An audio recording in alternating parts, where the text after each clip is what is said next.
Bien, buenas noches, estimados estudiantes. Un gusto saludarlos. Espero que se encuentren bien. Bienvenidos a su clase número 1 de su curso de base de datos. La primera parte, base de datos 1. Vamos a estar viendo en este curso la importancia que tiene la base de datos para nuestra carrera. Vamos a estar viendo los conceptos iniciales que tienen que ver básicamente con la recopilación de la información y los datos guardados en la base. Bueno, como es la primera clase, vamos a estar entonces viendo todo el contenido. Vamos a estar viendo cómo va a ser la evaluación del curso.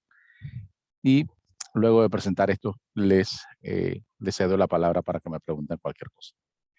Bien, descripción del curso. La asignatura proporciona al alumno los conceptos fundamentales de la tecnología de base de datos, formulándole los aspectos tales como metodología para realizar un buen diseño conceptual, lógico y físico de una base de datos, experiencia práctica para realizar el diseño completo de una base de datos, instrumentación en un producto comercial, dominios conceptuales fundamentales de la administración de la seguridad de la base de datos, así como los aspectos relativos a la seguridad de la información.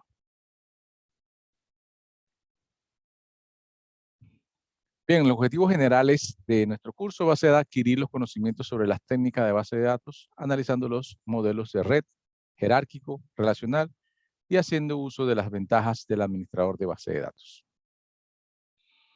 Los objetivos específicos que vamos a ir cumpliendo paso por paso para llegar a ese objetivo general son comprender el concepto de base de datos, conocer las aportaciones de las técnicas de base de datos en la gestión de información, definir un sistema de gestión de base de datos y un servicio y los servicios que proporciona, comprender el concepto de modelo de datos y su aplicación en los sistemas de información, reconocer la base teórica del modelo de datos relacional, interpretar consultas del lenguaje de consultas o SQL, normalmente conocido, con el modelo relacional, comprender el modelo de entidad-relación extendido y saber interpretar los esquemas más simples, adquirir habilidades en la creación y administración de bases de datos relacionales, adquirir habilidad para crear integridad referenciales y restricciones, realizar cualquier consulta de base de datos mediante el lenguaje SQL, realizar tareas sencillas en el manejo de base de datos haciendo uso de las transacciones, programar SQL para definir y manipular la información requerida en una base de datos, contenida en una base de datos, disculpen, manipular un sistema de información donde aplique el modelo relacional. Bien, esos son los objetivos. El contenido que vamos a estar viendo entonces sería el modelo de sistema de información, modelo de base de datos, modelado de datos, base de datos relacionales, lenguaje de consulta de base de datos, diseño de base de datos relacionales, estructuras relacionales, álgebra relacional, lenguaje SQL, ¿sí? Diseño de base de datos relacionales y formas normales avanzadas de datos. Me detengo aquí porque, digamos, este lenguaje SQL para mí es súper importante para ustedes, así que los demás temas los vamos a estar viendo, digamos, teóricamente y por alguna investigación que tengan que hacer, pero nos vamos a dedicar principalmente en el lenguaje SQL y con él vamos a poder entonces conocer cuáles son los instrumentos que nosotros necesitamos para poder definir la base de datos y poder manejar la información con este lenguaje SQL.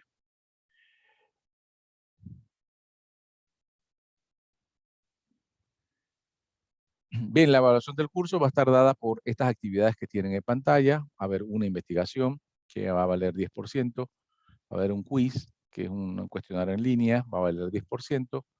Tareas grupales, van a haber 2 tareas grupales, cada una va a valer 15%, para un total de 30. Un examen parcial, que va a valer 10%, y el proyecto final, que vale 40% de su nota. Y definitivamente, digamos, el que más peso tiene y que tenemos entonces que evaluar de una manera correcta. O estar preparados o muy bien preparados con las otras actividades para llegar al proyecto o examen final con todos los conocimientos que se necesiten para esa actividad. Bien, me detengo en este momento entonces para que ustedes me consulten sobre la evaluación del curso. ¿Queda claro? ¿Alguna consulta? Bueno, no, buenas noches, profesor. Buenas Creo que, noches. no, bueno, la verdad, yo creo que usted dio anteriormente clase de estructura de datos, no sé si previamente, así que más o menos ya sabe, bueno, en este aspecto yo hablo por mí, así que ya más o menos sé lo que sería la evaluación del curso, como usted se maneja y Sí. más o menos sí sé por dónde va camino, como uno dice, ¿no? Sí. En Creo que lo fue que es el... programación creo que fue que di con usted. Ajá, sí, creo que es programación, creo que sí, profe. Mm, Sí, exacto. ese fue ese. Así es. ¿Algo más? ¿Alguna otra consulta? Por ahora no, profe. Por ahora no, profe. Bien, perfecto. Bueno, les digo desde ahora, para ustedes base de datos es una materia que es súper importante, tanto como programación, a diferencia de que programación ustedes van a ver por lo menos seis programaciones diferentes. Programación 1, programación 2, programación 3, no sé por cuál andarán ahora, 3 o 4. Y base de datos solamente van a haber dos partes, base de datos 1, base de datos 2. Y en realidad tienen una importancia también muy relevante para su carrera. Así que yo me oriento mucho a la parte práctica, ¿sí? Obviamente en base de datos hay mucha teoría, pero vamos a tratar de verla bastante rápido. Nos vamos a ir a la práctica, nos vamos a ir a enseñarles cómo se diseña una base de datos, a enseñarles cómo se crea una base de datos, por lo menos los fundamentos básicos, porque como está dividida en dos, base de datos 1 y base de datos 2, yo en esta base de datos 1 me oriento en que ustedes conozcan las primeras instrucciones de SQL, aprenden a hacer una base de datos, el diseño y el modelo de base de datos, y que puedan entonces hacer las consultas principales, insertar información, actualizar información, borrar información de una base de datos. Preparándolo para cuando ustedes tengan que hacer un programa y conectarse a una base de datos, ya ustedes sepan por lo menos crear algunas tablas con alguna estructura y por qué la van a crear con esa estructura. ¿Sí? Entonces, como les digo, mucha práctica es lo que voy a necesitar ustedes. Este primer día o la primera lección va a ser un poco teórica, pero a partir de aquí, digamos, las demás van a ser bastante prácticas. Bien, iniciemos.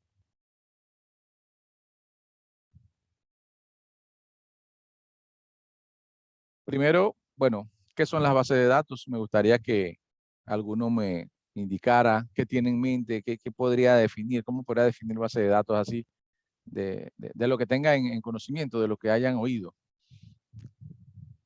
Nada técnico, simplemente algo que ustedes tengan en mente como para ver qué tal. Y me dicen, ¿qué es una base de datos? ¿O qué son las bases de datos? Lo pienso yo, profe, que es donde bueno, se guarda la información corporativa. Se guarda la información. ¿Ok? Sí, eso es cierto. ¿Alguien más tiene alguna otra definición diferente?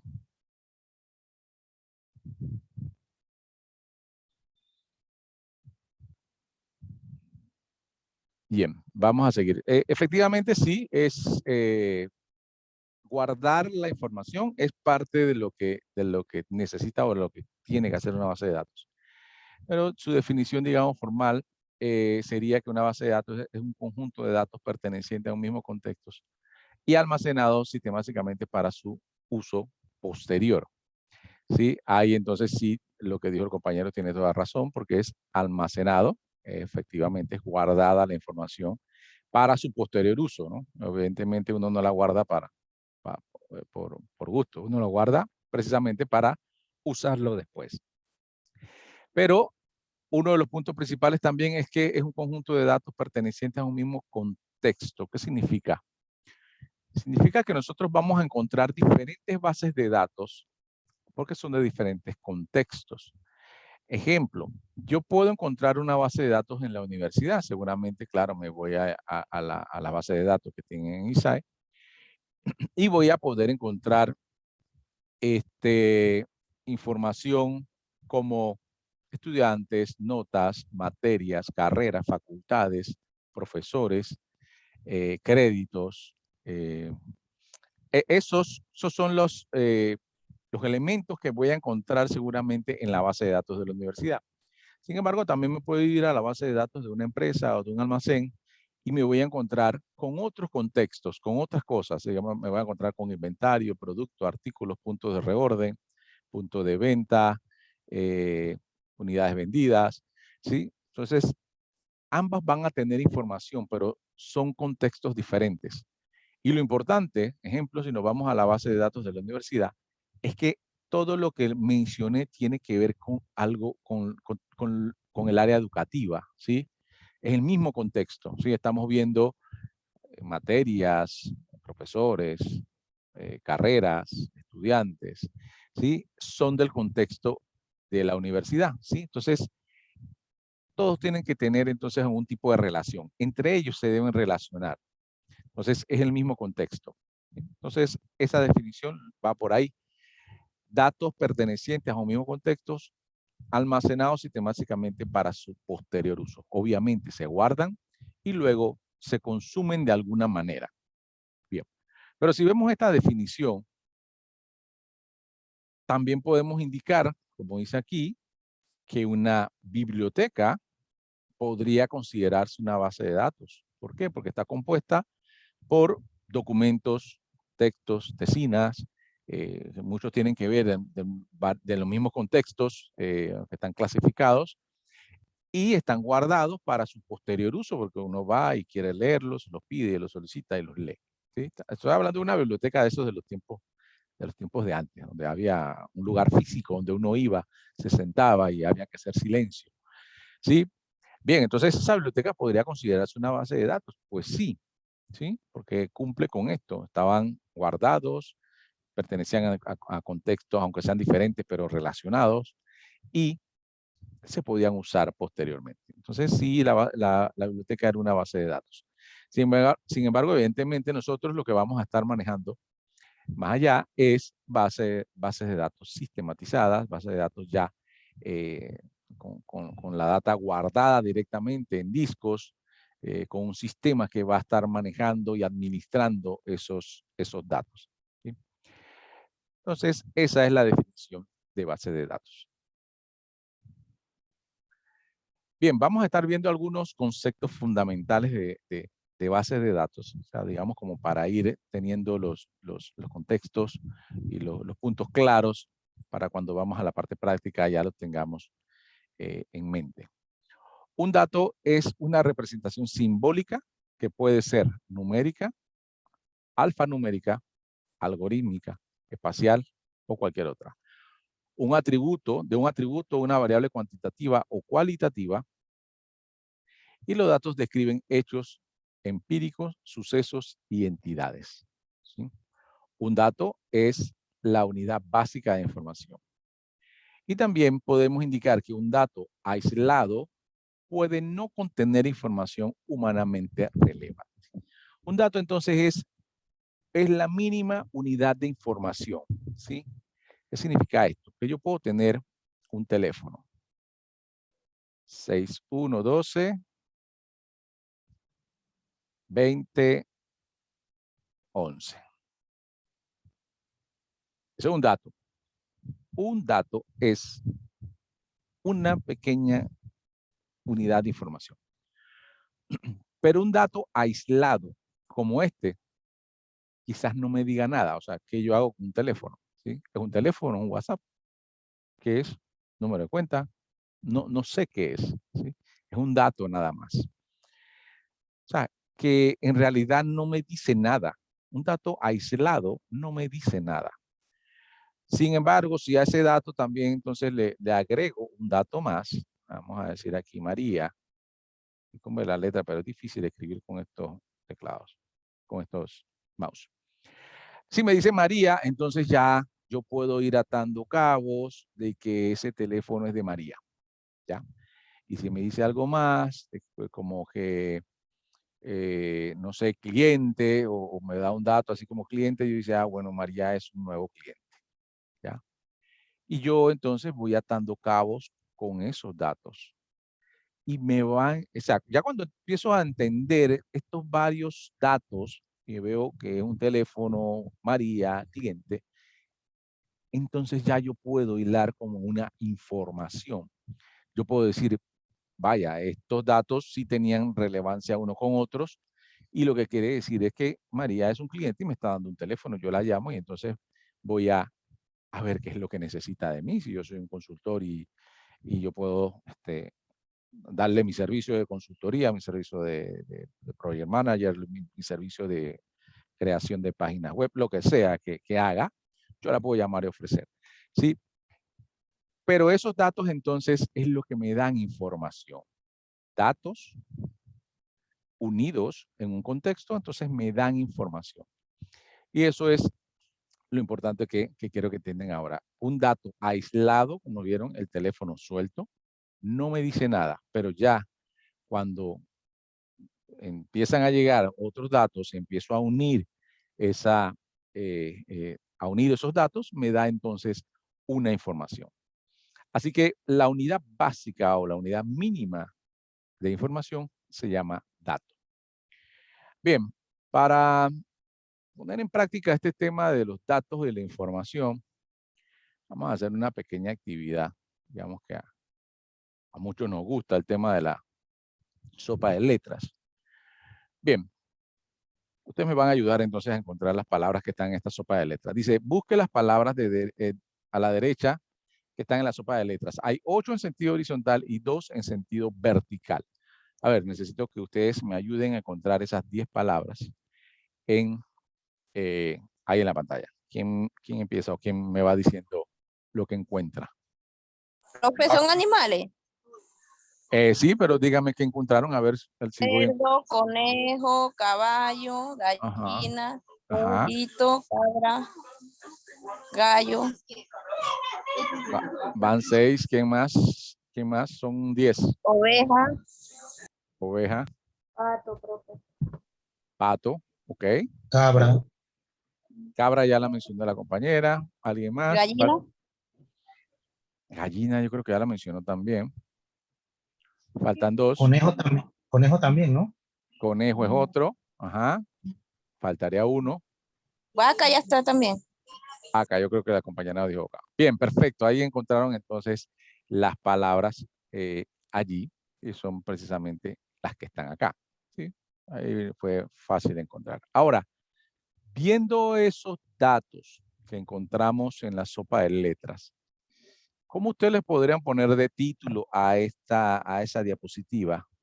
Viendo que son datos y que de repente hay una relación entre ellos. ¿Qué título le pondrían ustedes a esa diapositiva? Granja, Granja es un concepto, creo que bien llevado, pero faltaría algo más. ¿Qué otro concepto ven ahí con esas palabras? Granja, Animales animales, domésticos. animales precisamente. No, animales, como digo compañero, granja. Bueno, animales de granja sería, ¿no? Porque precisamente mencionan granja y obviamente todos son animales de granja. Fíjense que una serie de datos ya analizados, como todos quizás conocemos, estos animales son habituales para nosotros, aunque sean por el televisor. Nos damos cuenta de que no eran cualquier animal, por eso el compañero dijo granja, porque no es que ahí no hay leones ni tigres, o sea, no hay animales salvajes, ¿sí? Todos animales pertenecen al contexto de una granja, ¿sí? Entonces, por eso, la compañera dijo animales, el compañero dijo granja, y está bien dado. Entonces, se da cuenta cómo los datos, cuando uno va relacionándolos, le va dando más información. Entonces, datos sueltos no nos dicen nada. Si hubiéramos encontrado un solo animal, no llegamos a animales de granja, quizás hubiéramos dicho animales cuadrúpedos, o hubiéramos dicho herbívoros o cualquier cosa. Pero ya cuando conocemos otros datos y nos ponemos a relacionarlos, entonces ya llegamos al concepto de granja y llegamos al concepto de animales, como dijo la muchacha, que son domésticos también, ¿sí? Animales de granja. Bien, perfecto. Entonces, eso es lo que quería demostrarles con el tema de lo que es datos e información. Datos son lo que fuimos encontrando y eso nos llevó a obtener una información. Esos son animales de granja. Bien. Vamos entonces ahora a otros conceptos fundamentales que de aquí en adelante, digamos que tenemos que conocer cuando vamos a estar hablando de bases de datos. ¿Sí? Tenemos que conocer entonces qué es un campo. ¿Sí? Un campo es un espacio de almacenamiento para un dato en particular. Fíjese que ahora hablamos por primera vez de un espacio de almacenamiento. ¿Sí? Ya aterrizamos entonces a lo nuestro, a guardar información, a lo que es computadora, a lo que es disco duro. ¿Sí? Hay un espacio de almacenamiento para un dato en especial. Eso es un campo. ¿Sí? Un campo entonces es un espacio de almacenamiento para un dato en particular. Entonces, un dato ya guardado o dispuesto para guardarse ya es un campo. ¿Sí? No es un dato nada más, es un campo. En la base de datos, un campo es la mínima unidad de información a la que se puede acceder.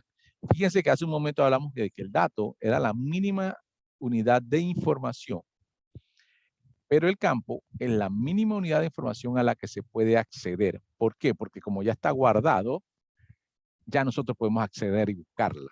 ¿Sí? Entonces, un dato es un dato que es la mínima unidad de información, pero un campo ya está guardado, así que podemos buscarlo y acceder. Bien, un campo o un conjunto de ellos forman un registro, eso lo vamos a estar viendo en la siguiente diapositiva, pero dependiendo del dato que almacena, los campos pueden ser numérico, alfanumérico, booleano o fecha. ¿Sí? Por lo general, esos son los tipos de campos que hay. Entonces, un campo, así como ven esta flecha que está aquí, cuando lo vemos en una representación de nuestra base de datos, un campo representa las columnas de información o las columnas de datos. Un campo representa las columnas de datos en nuestra base. Bien, vamos a utilizar este cuadro que está aquí, que digamos que es como un cuadro de Excel, ¿sí? Este cuadro que está aquí que tiene información o tiene datos. Y vamos a ver entonces que si yo quiero encontrar un campo, yo tendría que seleccionar una columna, ¿sí? Una columna completa. Esta columna se llama apellido, bueno, porque tiene el título ahí, apellido. Entonces, si es una base de datos, si yo encuentro una columna de datos, eso es un campo. ¿Bien? Todos los campos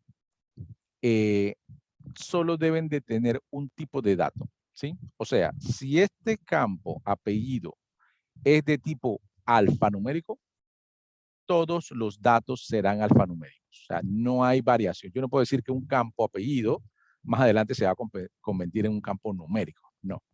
El campo siempre va a llevar un solo tipo de datos. Así que, digamos que el campo apellido es alfanumérico, así lo defino y así siempre va a ser. ¿Sí? No se puede cambiar. ¿Sí? Un campo definido como alfanumérico no se puede cambiar. Un campo definido como numérico no se puede cambiar. O sea, van a ser así y va a continuar siendo así. Bien. Ejemplo, el otro campo que tenemos aquí al lado, digamos, este sería el campo edad. Y ese campo edad es ya numérico. Como ven, contiene números. Claro, ese dato o ese campo representa la edad de diferentes personas. Por eso se van a almacenar todas en ese campo. ¿Sí? Y como se dan cuenta, todos los datos que vamos a encontrar en ese campo representan la edad. Por eso siempre puedo tener un título. Digo, todos los campos tienen título, ¿sí? Porque todos los datos que encuentras dentro de él representan algo. Siempre la columna va a representar algo. Bien, entonces acá como ven, entonces buscando esa definición tenemos 4 campos. El campo nombre, el campo apellido, el campo edad y el campo teléfono. ¿Sí? 4 campos porque son 4 columnas y cada uno de esos campos tiene su respectivo tipo de dato. Si yo quiero definir o tendría que definir un tipo de dato para cada uno, nombre tendría que ser alfanumérico, apellido alfanumérico, edad es numérico y teléfono también es alfanumérico. ¿Por qué alfanumérico dirán ustedes? Porque bueno, si lleva guiones, ya no es numérico, ¿sí? Un guión ahí en el intermedio, ya no puedo poner, eso no es ningún número, eso es un teléfono. Así que el teléfono es alfanumérico. Y es importante siempre definir el campo, definir el tipo de datos en los campos, ¿sí? Más adelante vamos a ver por qué. Bien, entonces una columna de datos en base de datos se llaman campos. Bien, ahora vamos con el siguiente concepto. Registro. Registro es la representación del almacenamiento de una fila de datos, ¿sí?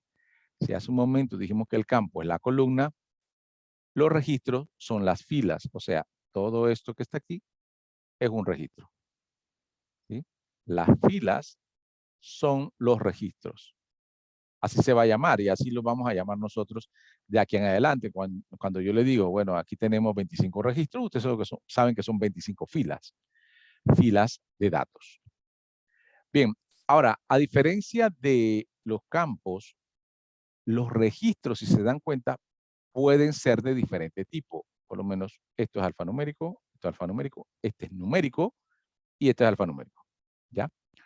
O sea que el registro no quiere decir que es de un tipo de dato. No, los registros son de diferentes tipos de datos. No defino tipos de datos por registro. No es así. Defino tipos de datos por campo, pero por registro no. Por registro lo que yo hago es saber de que ese registro tiene datos relacionados. Y eso sí, o sea, pertenecen al mismo contexto, a la misma persona en este caso. O sea, el dato María y el dato González pertenecen a la misma persona. Eso quiere decir que María es el nombre, el apellido de González, tiene 29 años y ese es tu teléfono. O sea que en ese primer registro me da información de María. Si tuvieras más campos, o sea, más columnas, todas las que van hacia la derecha en ese registro, todas sería información de María. Bien. Entonces, lo importante de los registros es que voy a encontrar información de esa persona o de esa entidad o de lo que esté definiendo. Siempre hacia la derecha voy a encontrar entonces toda la información de esa persona. ¿Sí? Los registros entonces contienen datos pertenecientes a esa misma entidad o a esa misma persona. Y los registros, entonces son las filas de datos. ¿Quedó claro esto? ¿Alguna pregunta?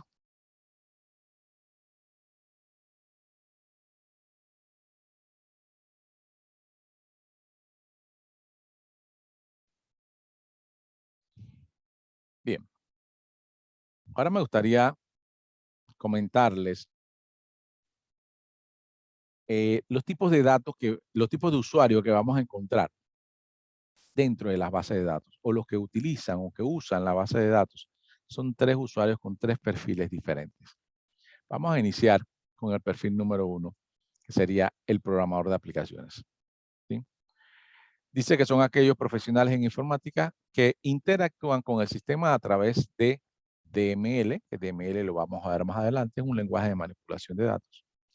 Y dice que los cuales se encuentran en un lenguaje de programación y es el encargado de escribir programas de la aplicación que usen en base de datos. O sea que el programador es el que escribe el programa que va a estar alojado en la base de datos, ¿sí? Entonces, este es el primer tipo de usuario que vamos a encontrar en las bases de datos, el programador de aplicaciones. Digamos que ahí, en ese perfil, estábamos nosotros, ¿sí? Nosotros, como programadores, que ya sabemos programar, entonces nosotros vamos a estar acá, en esta primera acción, programador de aplicaciones.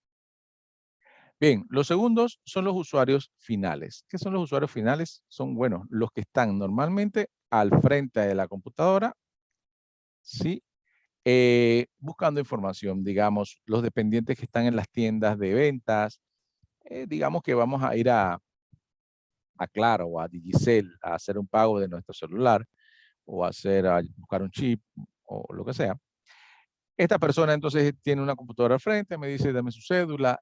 Él va a buscar mi cédula o mi usuario y él entonces se va a loguear en un sistema. Ese sistema está utilizando la base de datos. Por eso, este es el usuario Se llama usuario final. Él utiliza la base de datos. Pero ¿qué pasa con este usuario final? Él utiliza la base de datos por medio de un programa, ¿sí? Cuando él dice que yo le di mi cédula, él me va a buscar, él va a poner mi cédula en un pequeño espacio aquí, y va a darle el botón dice buscar, ¿sí? Cuando él da a buscar, entonces él se va a una base de datos. Pero este programa que él está usando, lo hizo los usuarios número 1, lo usaron los programadores, nosotros. Por lo cual, el uso de los datos o de la base de datos de los usuarios finales está completamente restringido a lo que el programador hizo o lo que el programador le deja hacer a ese usuario. Si nosotros solo le hacemos una pantalla para consultar y para, digamos, buscar la información del cliente, entonces él solo va a poder consultar, ¿sí? Si le damos entonces a otro usuario el permiso para que pueda grabar a un nuevo usuario o un nuevo cliente, entonces él va a poder hacerlo, pero siempre y cuando lo haya programado a alguien, ¿sí? Un programador hizo una pantalla para que el usuario final entonces pudiera hacer esa interacción con la base de datos.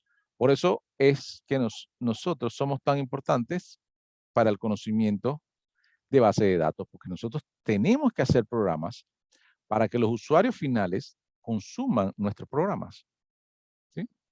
Los consuman para poder acceder a la base de datos y poder que el negocio se mueva, ¿sí? Nosotros entonces tenemos que saber hacerlo. Todas las instrucciones que nosotros vamos a aprender son completamente necesarias para poder hacer aplicaciones que consulten a la base de datos. Bien, entonces, esos son los dos tipos de usuario. El 1, el programador, nosotros, y el 2, los usuarios finales. Vamos entonces con el 3, el último, el administrador de base de datos. Bien, conocido como DBA por sus siglas en inglés, es quien autoriza el acceso a la base de datos, vigila su uso, adquiere software o adquiere hardware necesario para el uso o para el mantenimiento de la base de datos y es el responsable de velar por la seguridad del sistema. Y voy a remarcar esta palabra responsable. Por eso es que DBA, aquí programadores pueden ser 4, 5, 10, 20. Usuarios finales pueden ser 100. Pero DBA van a haber 1, 2, 3, máximo 4 si es una empresa muy grande, ¿sí? DBA son pocos porque ellos son los responsables o el responsable de velar por la seguridad de la base de datos, porque la base de datos tenga sus respectivos respaldos para que la base de datos funcione adecuadamente, tenga una velocidad bastante buena y efectiva para poder hacer los negocios. Entonces, el administrador de base de datos es responsable de que todo funcione bien, de que todo funcione bien. Por eso, obviamente, gana un buen billetito el DBA, pero tiene que tener conocimiento vasto en lo que es base de datos, ¿sí? Tiene que ser un experto en base de datos y ese es, inclusive, él le da los permisos al programador, ¿sí? Si por lo menos el DBA, cuando viene un programador nuevo, el DBA le da permisos restringidos a ese programador. Ese programador solamente va a hacer consultas, no va a hacer nada nuevo, no va a poder consultar, no va a poder borrar, no va a poder crear una nueva estructura, como sea, ¿sí? El DBA lo va a limitar, evidentemente, porque él es el responsable de que ese nuevo no vaya a hacer algo inadecuado y vaya a dañar cierta parte de la base de datos. Así que es importante que él le dé los permisos de manera escalonada y dependiendo ya cuando tiene completamente seguridad de que los programadores que va a estar entrando a la institución tengan el conocimiento adecuado. Bien, preguntas de los 3 tipos de usuarios que manejan la base de datos o que de alguna u otra manera la usan. Preguntas.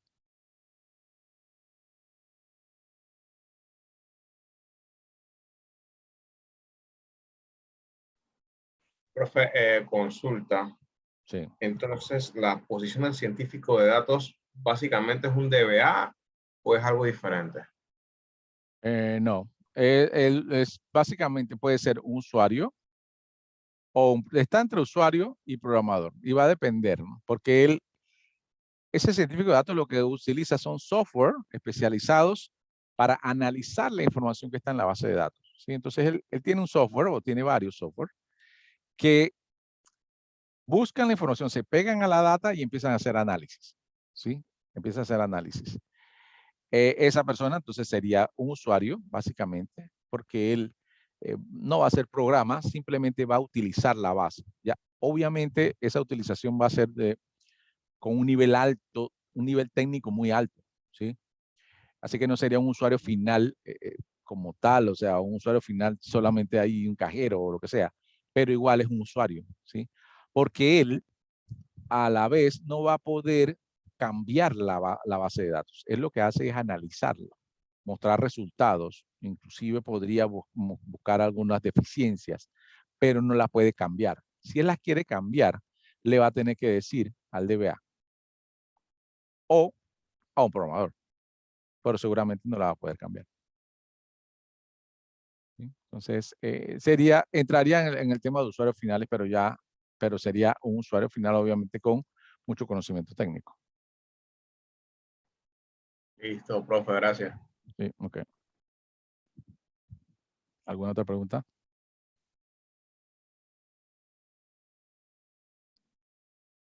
Bien, seguimos.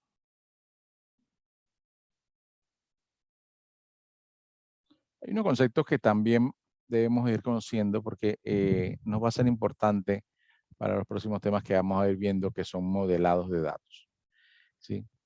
Ya para modelado de datos, entonces tenemos que ir conociendo algo como entidad, ¿sí? Que entidad es un objeto exclusivo y único del mundo real y que, digamos, podría ser cualquier cosa. Una entidad puede ser cualquier cosa siempre y cuando tenga propiedades, tenga características, ¿sí? Ejemplo de una entidad es una persona, ¿sí? Un cliente es una entidad, un proveedor es una entidad, la universidad es una entidad, ¿sí? Tiene características. Entonces, las entidades se definen en una base de datos como un conjunto de atributos, ¿sí? Todo el que tenga un conjunto de atributos podríamos clasificarlo como entidad. Bien, vamos entonces al otro concepto que sería atributos. Son características o rasgos de un tipo de entidad que describe a la entidad como tal. Y, digamos, si es una persona la entidad, los atributos podrían ser la fecha de nacimiento, el nombre, la edad, el género, dirección, teléfono, o sea, eso es lo que tiene. Todo lo que tiene y lo que es son atributos de esa entidad, en ese caso la persona, son atributos de esa persona. Todo lo que tiene y lo que es podría ser atributo. Bien, cuando nosotros vamos a identificar, más adelante vamos a hacer unas prácticas identificando atributos de diferentes entidades, vamos a ver que esos atributos se pueden clasificar en dos. Se pueden clasificar en identificadores, ¿sí? O descriptores. ¿Qué es un identificador? Es uno cuando encontramos un atributo que pueda ser único a la entidad, ¿sí? Pueda ser único a la entidad. ¿Qué quiere decir esto? Si yo tengo clientes y yo voy a listar los diferentes atributos que tiene ese cliente, puede tener un ID, un nombre, una edad, un género.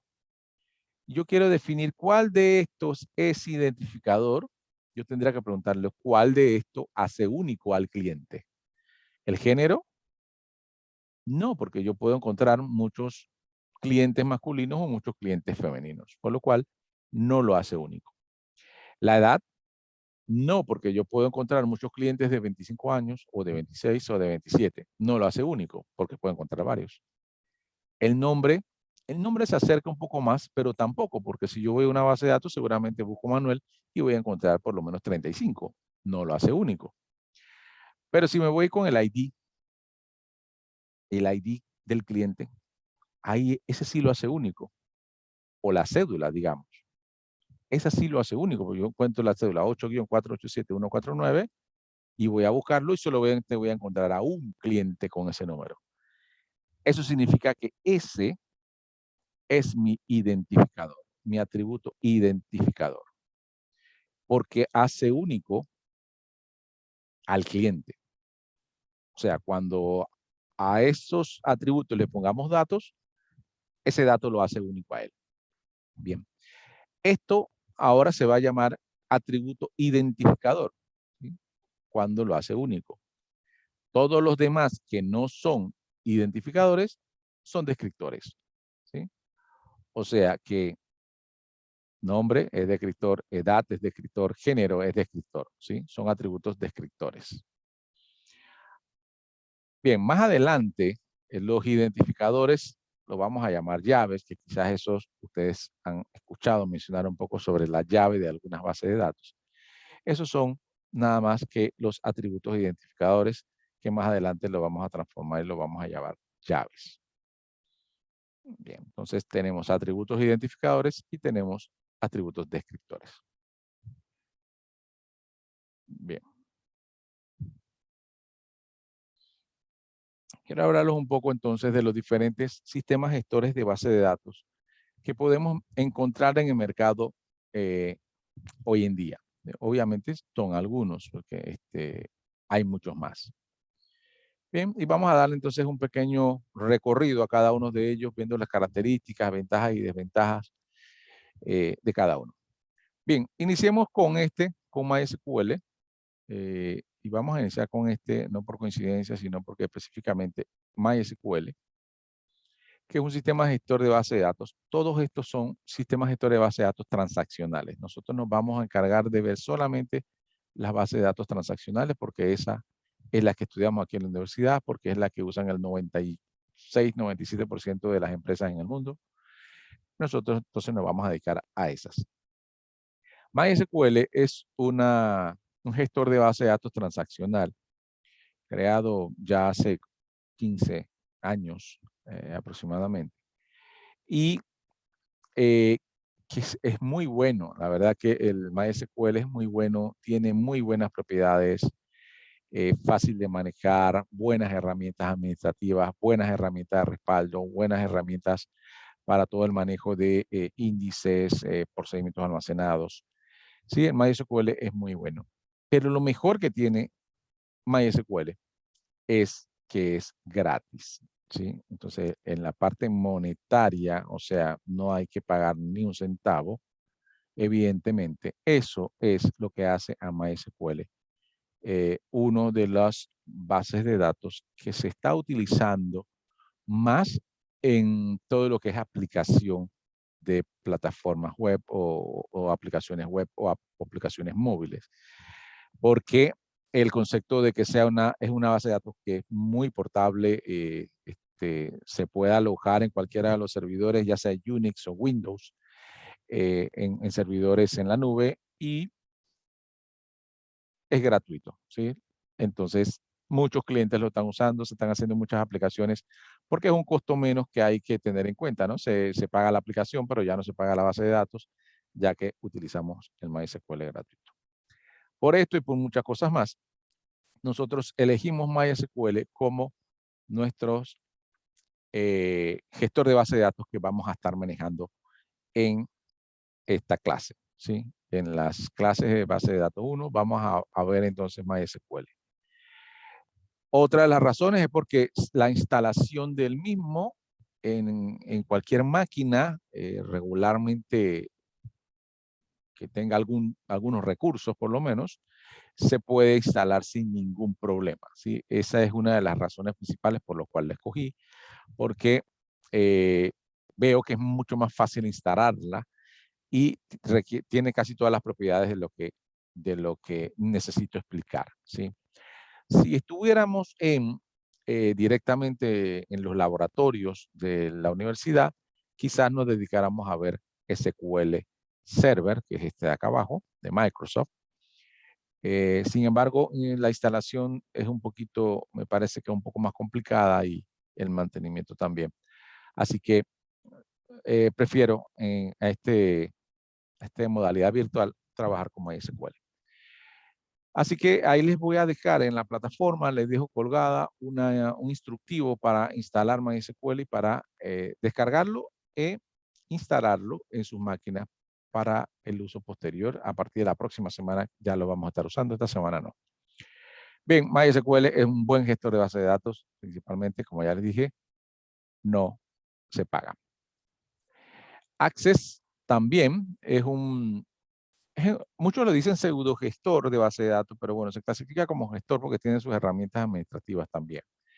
Es de Microsoft, viene con el Office y es muy bueno para personas con poca habilidad técnica en programación y en base de datos, ya que tiene muchos wizards que te van a permitir hacer algunas bases de datos preguntándote un par de cosas, tú contestas y él te crea tu base de datos. Inclusive, si vas en la parte de aplicaciones, te pregunta un par de cosas del wizard, que es el ayudante, inclusive te puede hacer una pequeña aplicación para que tú mantengas tu base de datos. O sea, que es para usuarios, digamos, con poco conocimiento técnico. Funciona, pero siempre tiene ya, cuando manejamos mucho volumen de datos, ya entonces tiene un pequeño problema de performance, no es tan rápido, no tiene tantas herramientas como para optimizar la información y la carga de grandes volúmenes de datos, así que Access solamente sería como para algunas aplicaciones de clínicas, o algunas aplicaciones de pequeños negocios, o un negocio personal, o un emprendimiento. Ahí lo pueden usar Access sin ningún problema y funciona. Bien, a diferencia entonces de este que tenemos acá, que se llama Oracle. Oracle es el sistema de base de datos más robusto que existe. Se podría, si hacemos una clasificación y le ponemos un ranking, Oracle tendría que poner Oracle en el primer lugar, porque definitivamente que por su rendimiento, por su confiabilidad, por el tiempo que tiene de uso, es el más robusto y el mejor de todos. La deficiencia de este o el en contra es el precio. Es muy caro, por lo cual no lo pueden usar todos los clientes, no lo pueden pagar todos los clientes. Y Oracle se especializa, digamos, en clientes grandes, bancos, aseguradoras, cooperativas, empresas de manejo bursátil. Oracle se maneja entonces a esos niveles porque es muy caro. Es muy caro las licencias de Oracle, entonces es muy bueno, pero también muy caro. Por lo cual, quizás no tiene la cantidad de clientes que tengan otros sistemas gestores de base de datos, pero efectivamente sí genera mucho dinero. Bien, el SQL Server es de Microsoft y es su principal gestor de base de datos. Es el principal gestor. Ha venido creciendo y mejorando con los últimos años. Sin duda alguna, SQL Server es el que más ha mejorado en los últimos 15 años. Porque le han metido mucho dinero, le han metido muchas actualizaciones, han comprado, de hecho, algunos otros sistemas de gestión de base de datos y le han tomado las partes, las mejores cualidades y se la han colocado al SQL Server.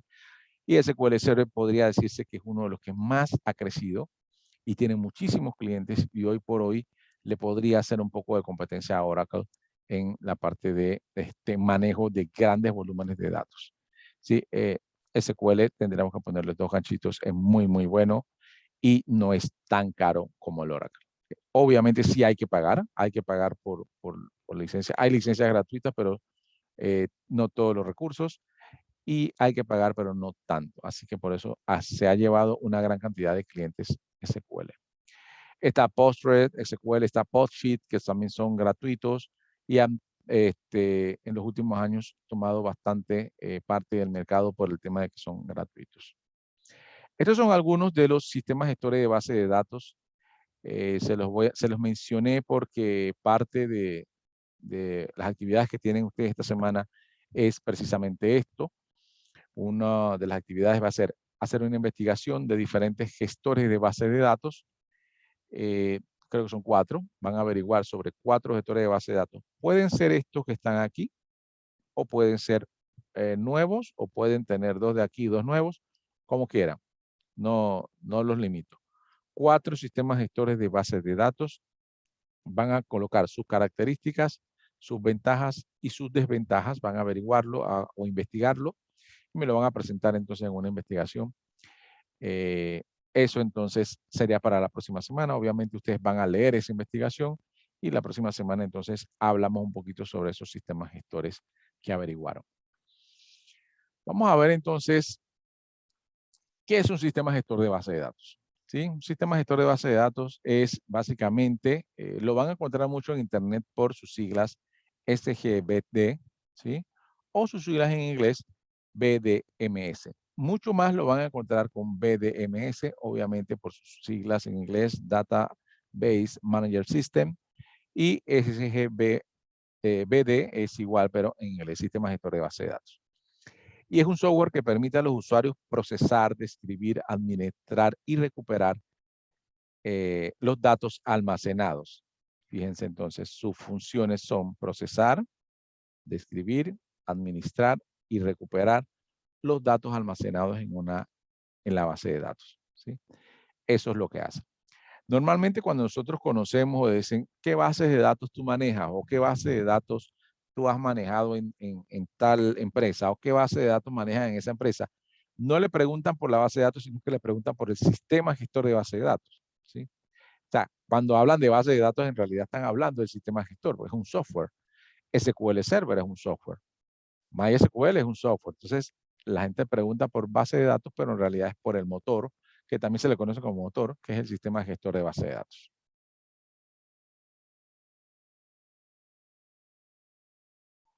Bien.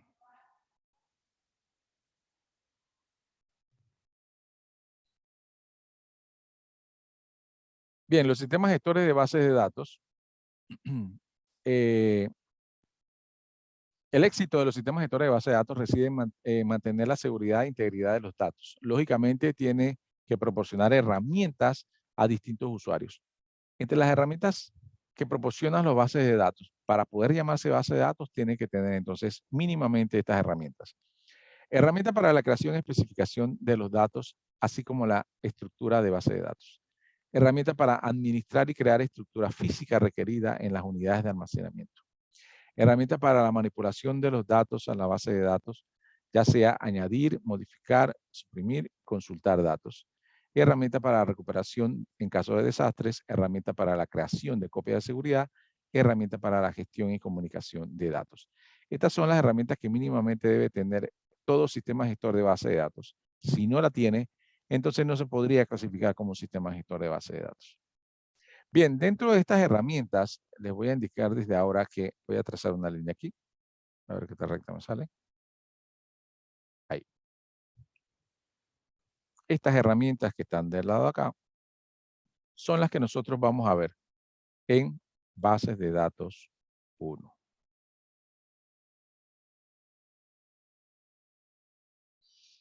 Y estas herramientas que están acá se van a ver en bases de datos 2.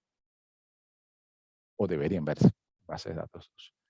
Bien, entonces, digamos que esa herramienta la vamos a clasificar. Obviamente, base de datos es un amplio campo de estudio.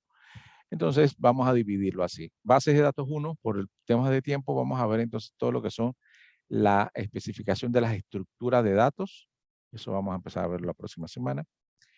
Y también vamos a estar viendo la manipulación de los datos, que también lo vamos a comenzar a ver la próxima semana. Y de ahí en adelante, todas las semanas vamos a ver manipulación de datos.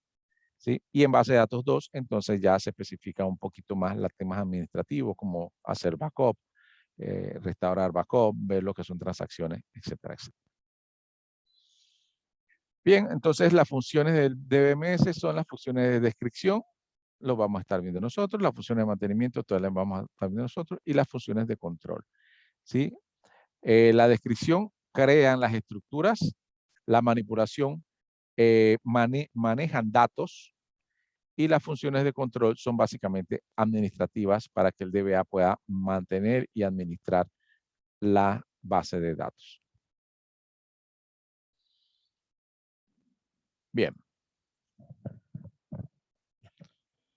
Vamos a meternos entonces en el tema de lo que son los modelados o los modelos de datos. ¿Sí? Como les comenté, nosotros vamos a estar viendo entonces bases de datos relacionales. Hay diferentes bases de datos, pero nosotros solo nos vamos a ver en las relacionales. Hay bases de datos jerárquicas, hay bases de datos de grafos. Entonces, esas bases de datos, digamos, tienen otra característica, otras propiedades. Nosotros nos vamos a dedicar a ver los bases de datos relacionales porque son las que usan la mayoría de las empresas. Bien, modelos conceptuales de datos. ¿Qué es un modelo de datos? Es un conjunto de ideas lógicas utilizadas para la representación de estructura de base de datos. ¿Sí? Nosotros vamos a ver entonces lo que es el modelo de relacional, que permite la visualización de la estructura de base de datos y las relaciones que hay entre ellos. Bien. ¿Qué modelo de relacional nosotros escogimos para diagramar nuestras bases? Escogimos el diagrama de entidad-relación extendido, ¿sí? Que es un diagrama, un modelo de entidad-relación que permite representar las entidades relevantes en un sistema de información, así como sus relaciones y sus propiedades. Bien, nosotros entonces hoy vamos a iniciar lo que es la revisión de la creación de lo que son diagramas de entidad-relación extendido. ¿Sí? Ya vamos entonces a ver lo que es el modelado. Para eso tendríamos que aprendernos entonces algunas nomenclaturas o simbologías de lo que se usa, o los símbolos que se usan en este diagrama de entidad-relación extendido. Vamos a ver que vamos a utilizar el rectángulo para definir lo que son las entidades, ¿sí? Las entidades, cuando vamos a definir entonces entidades como cliente, producto, empresa, pedidos, eso lo vamos a crear como entidad y se va a definir entonces por un rectángulo. Bien. El rombo nos va a indicar que hay unas relaciones entre esas entidades, ¿sí? Rombo indica relación. Bien.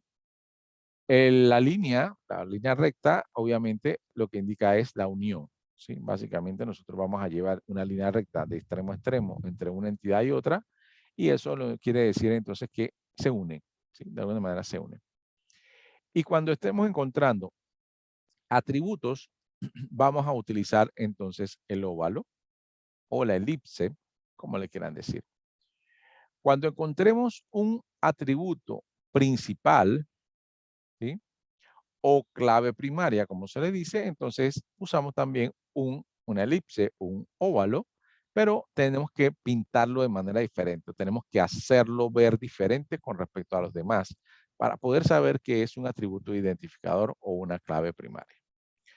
Bien, vamos a ver entonces algunas prácticas para generar un diagrama de entidad-relación extendido y que podamos verlo porque parte de la práctica que vamos a tener o del taller que van a tener de manera grupal para la próxima semana es hacer un diagrama de entidad-relación extendido. Bien, vamos a ver entonces alguna explicación y un ejemplo sobre eso.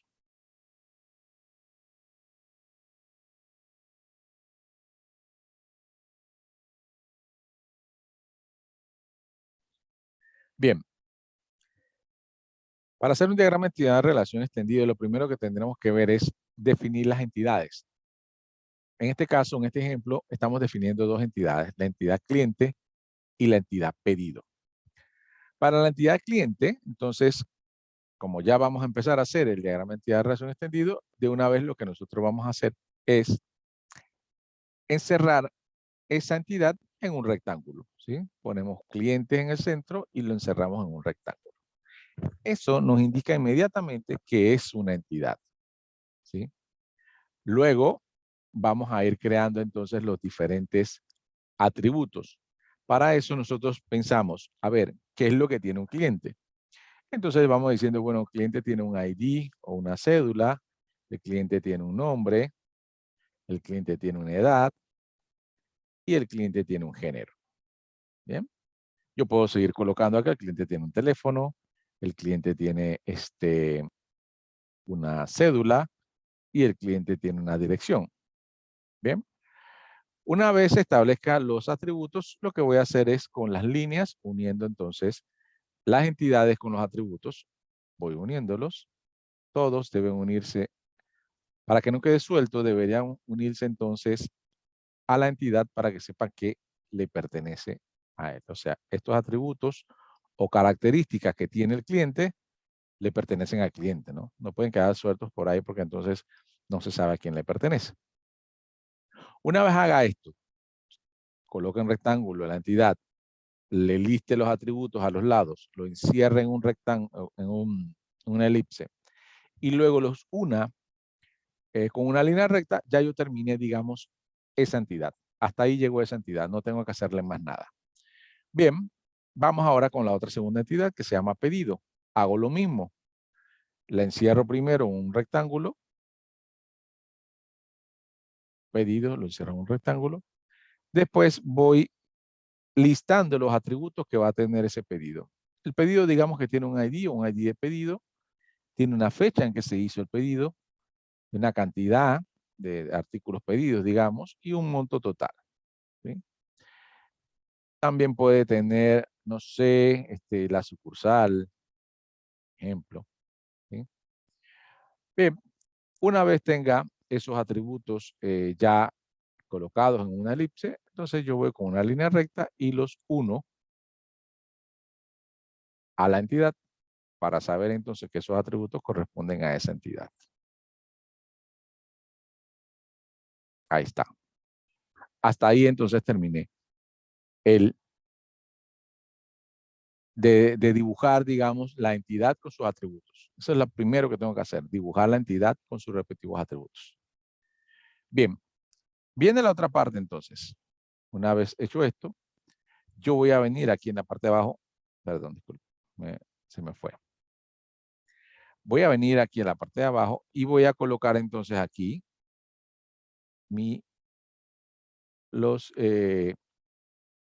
la entidad cliente con sus atributos y acá la entidad pedido con sus atributos. Fíjense, solo los bajé. Bien. Ahora, yo voy a entender que todas las entidades se tienen que relacionar. O sea, no con todas las otras entidades, si hubiera 3 o 4, pero sí por lo menos si estamos definiendo 2, obviamente una se relaciona con la otra. ¿Cómo coloco eso en el diagrama? Entonces, lo que voy a hacer es a colocarle un rombo en el medio, que lo que significa es relación. ¿Sí? Entonces, yo pongo un rombo aquí y le digo que hay una relación entre ellos dos y establezco también una línea recta entre una entidad y el rombo y entre el rombo y la otra entidad. Ahí yo estoy diciendo que hay una relación entre ellos dos. Entre cliente y pedidos estoy estableciendo una relación en este diagrama. Bien, la parte que sigue es definir qué tipo de relación existe entre ellos dos. Aquí entonces tengo que poner el tipo de relación. ¿Sí? ¿Qué tipo de relación existe entre ellos dos? Bien. Entonces ahora tengo que descubrir, porque hay diferentes tipos de relación y tienen alguna reglamentación cada uno de esos tipos de relación. Vamos a ver entonces qué tipo de relación existen entre dos entidades o cuáles pueden relacionarse o cómo se pueden relacionar con estos tipos de relación para verlas antes de poder definir cuál es la que se establece aquí. Bien, definimos entonces los tipos de relación que también se conoce a este proceso como mapeo. ¿Sí? ¿Qué tipo de relación hay entre dos entidades? Puedan haber tres tipos de relación. La relación de uno a uno. ¿Sí? Eso quiere decir que la entidad primaria, cada registro de la entidad primaria, va a estar enlazado siempre con un solo registro de la tabla o de la entidad secundaria. ¿Cómo es esto? Esto pasa poco, este tipo de relación no es muy común, es muy inusual la relación de uno a uno, pero podría pasar. Vamos a colocar un ejemplo que tenemos una entidad empleado y una entidad vehículo. ¿Sí? Tenemos vehículos y empleados. Y digamos que en esta institución, del ejemplo se le da un vehículo a los gerentes de la compañía, tiene varios gerentes porque es una compañía grande, se le da un vehículo, pero ese vehículo solo lo puede manejar ese gerente. Él no puede traspasárselo a más nadie. Ese vehículo es del gerente y ese gerente solo tiene ese vehículo. ¿Sí? Eso quiere decir que esa relación, por esa definición propia de la empresa, esa relación entonces es de uno a uno. ¿Sí? O sea que un empleado solo puede tener un vehículo. Y ese vehículo solo puede pertenecer a ese empleado. Esa relación entonces es de 1 a 1. Porque cada empleado siempre va a saber cuál es su vehículo y el vehículo de cada uno siempre va a saber qué es de tal empleado. No puede haber una diferenciación porque es de 1 a 1. Este vehículo le pertenece a ese empleado y ese empleado solo le pertenece un vehículo. Ese es un ejemplo que se puede dar en ese tipo de relaciones de 1 a 1. ¿Sí? Es poco usual, pero digamos que es un tipo de relación válido. El otro tipo de relación es el que es más frecuente, de 1 a muchos. ¿Sí? De 1 a muchos. ¿Cuándo pasa esto? En los casos que, ejemplo, clientes y pedidos. Y aquí lo que va a pasar es que yo tengo que hacer un análisis de mi cliente, cuántos pedidos puede hacer, y mi cliente puede hacer muchos pedidos, por lo cual yo puedo decir aquí que puede hacer infinita cantidad de pedidos. Pero también yo voy a analizar de que un pedido a cuántos clientes le pertenece y un pedido le pertenece solamente a un cliente. Entonces, como ese análisis que se hace aquí indica que el mayor es el que debe quedar, esa relación existe entonces de 1 a muchos. Un cliente puede tener muchos pedidos, por lo cual ese es el tipo de relación que queda para este ejemplo. ¿Qué dice acá? Para la entidad primaria puede estar enlazada con más de un registro de la entidad secundaria, ¿sí? O sea, un registro de aquí puede estar enlazada con múltiples registros de acá, ¿sí? Eso es una relación de 1 a muchos. El último tipo de relación que puede encontrarse es de muchos a muchos. Disculpen. Para esta, ¿cómo se representa cada uno de estos tipos de relaciones? Cuando es de 1 a muchos, se representa 1, 2 puntos, M. Cuando es de 1 a muchos, se representa 1, 2 puntos M es de 1 a muchos. 1, 2 puntos, 1, de 1 a 1. Y cuando tenemos el tipo de relación de muchos a muchos, que es el que voy a explicar ahora, se puede representar N, 2 puntos, M. Bien, ¿cómo se representa o cómo se da cuenta uno cuando es la relación de muchos a muchos? Cuando uno hace el análisis de la entidad A y dice, este producto, ¿cuántos pedidos puede tener? Y uno se da cuenta que un producto puede estar en muchos pedidos. ¿Sí? Hay que hacer ese análisis acá.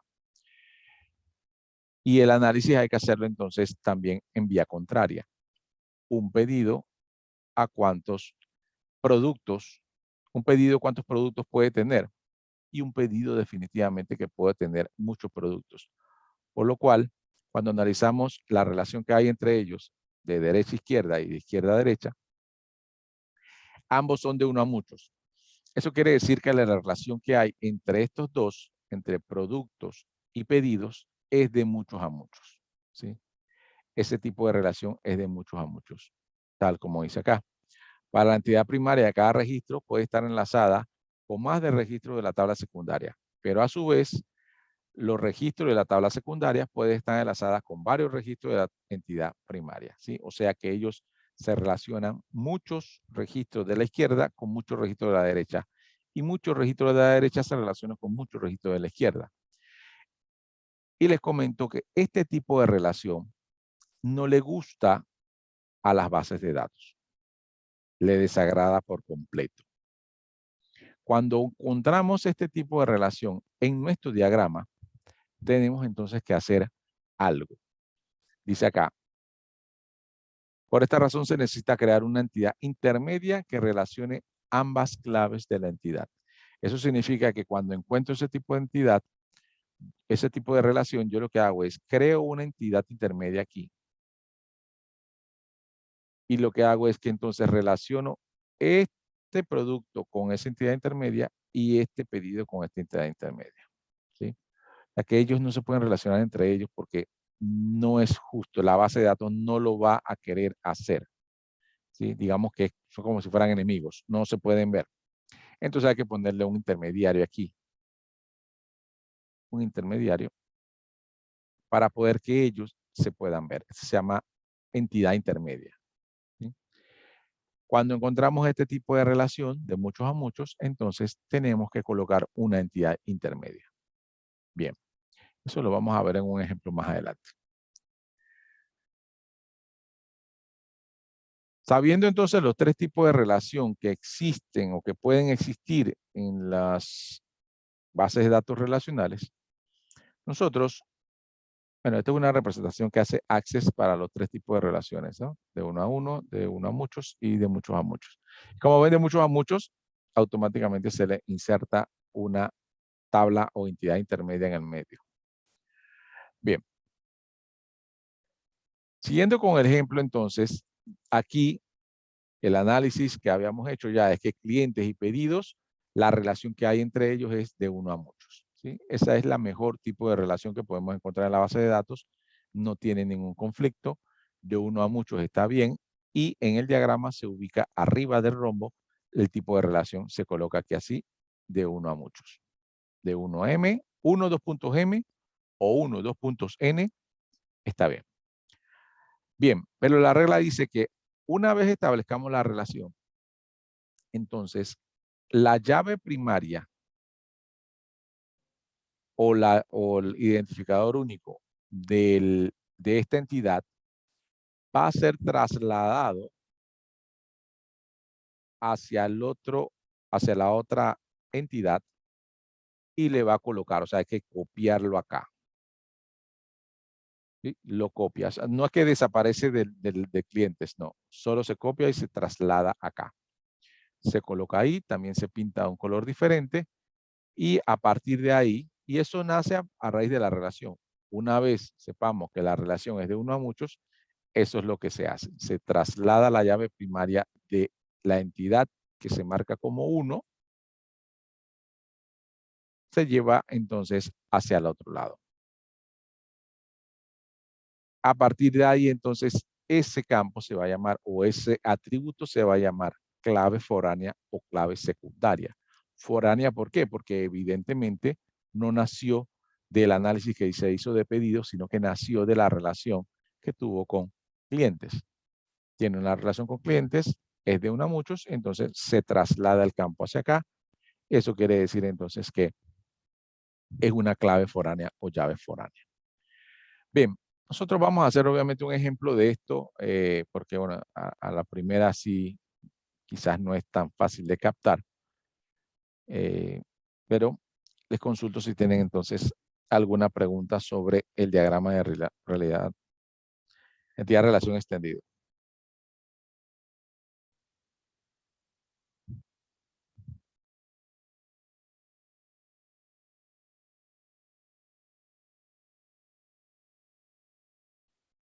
¿Preguntas?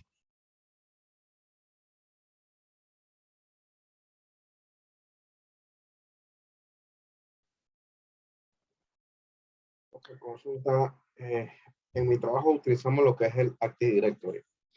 Entonces, este vendría siendo entonces el que hace el enlace de relación entre los datos de los usuarios, de los equipos y de los demás datos.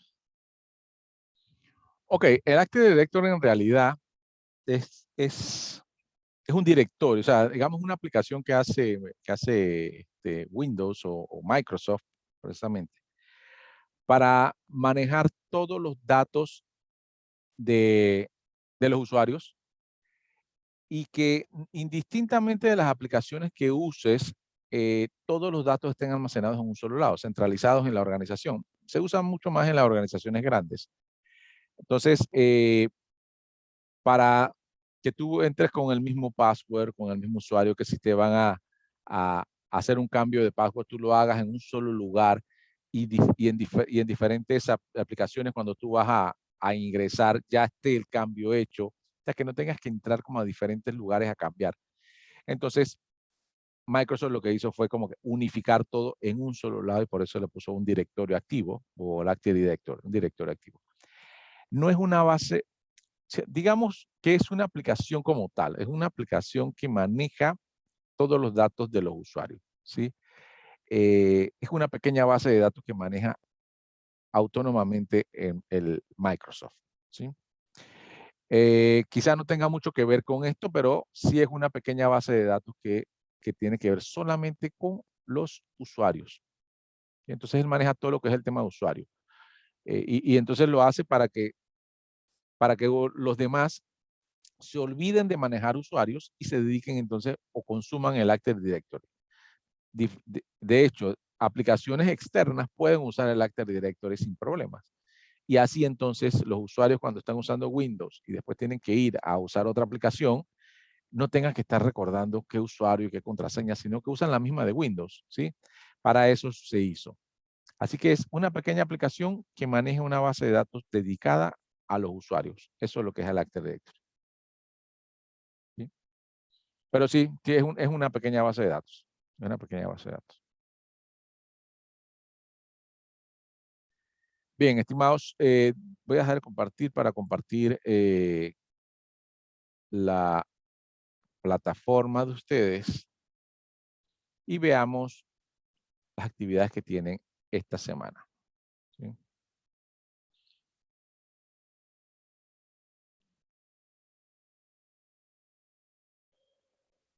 Tienen dos actividades esta semana, una actividad individual y una actividad grupal. La actividad grupal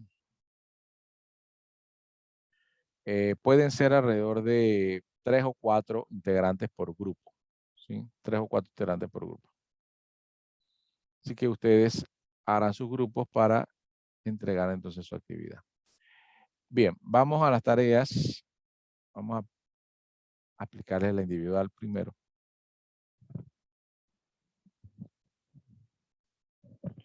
Bien, la primera actividad individual entonces es una investigación sobre los sistemas gestores de base de datos.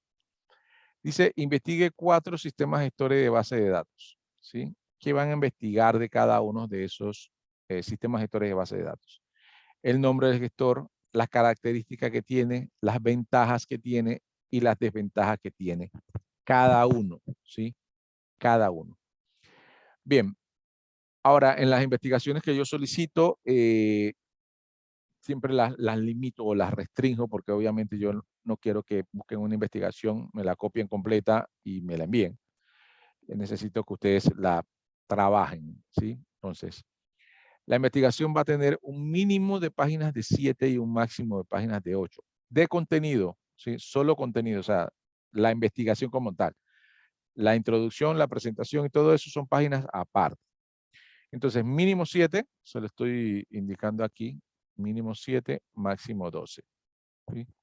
Por lo cual, si ustedes van a investigar 4 sistemas gestores de base de datos y tienen entre 7 y 12 páginas que hacer, digamos que podrían ustedes definir que pueden hacer 2 páginas por cada sistema gestor.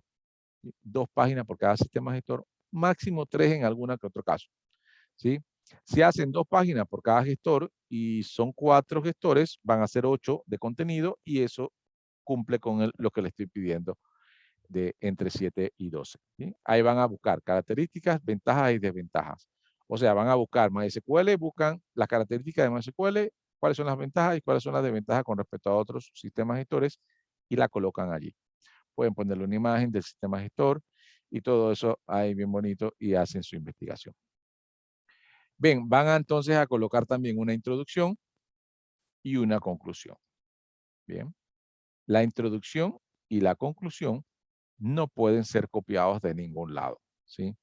La introducción y la conclusión lo van a sacar ustedes de su cabeza, van a hacer una redacción propia, ¿sí? Dice redacción propia. Y yo reviso que efectivamente sea una redacción propia de ustedes, ¿sí?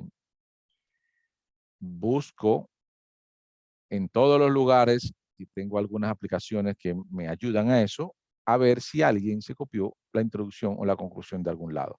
Y me da una serie de listas. Si su conclusión o su introducción salen en la lista, entonces tienen 0 puntos. ¿Sí? Así que mejor redacten su conclusión y redacten su introducción. ¿Qué redactan en la introducción?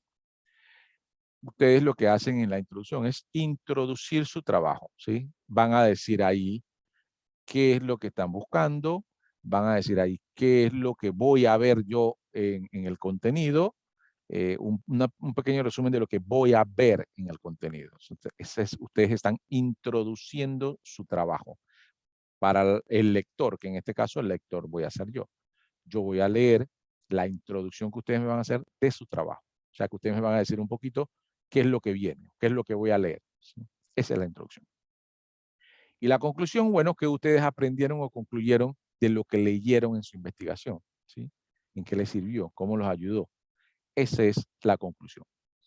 Bien, página de presentación, una página de presentación normalita, y ustedes la que usan siempre en la universidad, que tengan todos los elementos que debe tener. Y referencias bibliográficas, mínimo 2, deberían siempre utilizar referencias bibliográficas y la van a colocar acá. El que me diga que no utilizó referencias bibliográficas, primero me está mintiendo y segundo le voy a poner 0 puntos en este punto porque tienen que usarlo. Bien, reviso la ortografía, ¿sí? Así que le bajo puntos por errores ortográficos. Preguntas de la investigación.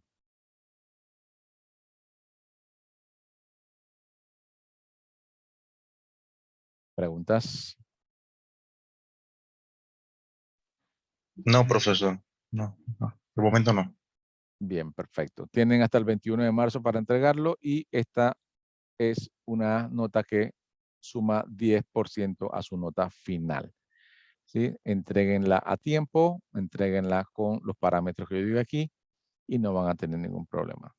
La información se consigue fácilmente en internet, por lo menos la información de los gestores y ustedes entonces la van colocando acá. No me copien, ya les digo, si me copian de que 5 páginas por cada gestor, entonces se van a pasar de la cantidad límite que yo les di y también van a tener ahí puntos, muchos puntos menos si se pasan del límite. Bien, vamos a la siguiente tarea entonces. La siguiente tarea es grupal y tiene que ver con el diagrama de entidad-relación extendido que acabo de explicar, ¿sí? Yo les dejo unos videos aquí de apoyo donde otras personas aquí en código compilado, se llama este sitio, les indica también cómo hacer un diagrama de entidad-relación y de otra manera para que ustedes, si quieren hacerlo de esa manera, lo puedan hacer. Bien, son dos casos lo que hay que hacer. Dice, y ustedes me van a entregar esos dos casos. Bien. Caso número 1, una base de datos para una pequeña empresa debe contener información acerca de clientes, artículos y pedidos. Se le pide hacer el diagrama de entidad-relación extendido de la base de datos que presente esta información, ¿sí? Se le pide entonces hacer el modelo diagrama de entidad-relación extendido de estas 3 entidades. Ese es el caso número 1. Y el caso número 2, dice, le contratan para hacer una base de datos que permita apoyar la gestión de un sistema de ventas y la empresa necesita un control sobre los proveedores, clientes, productos y ventas. Y también tiene que hacer entonces el diagrama de entidad-relación extendido de esas 4 entidades. Entiendo que este tema, digamos, es un tema nuevo, así que para ayudarlos, nosotros, cuando digo nosotros, somos aquí ustedes y yo. Vamos a hacer este caso número 1 ahora, en este momento. Lo vamos a hacer, es parte de su taller, pero lo vamos a hacer aquí, todos, completo, para que ustedes entonces tengan una guía para hacerlo nuevamente y luego puedan hacer el caso número 2, y ese caso número 2 sí lo van a hacer ustedes solos. Bien, repito, vamos a hacer el caso número 1 aquí.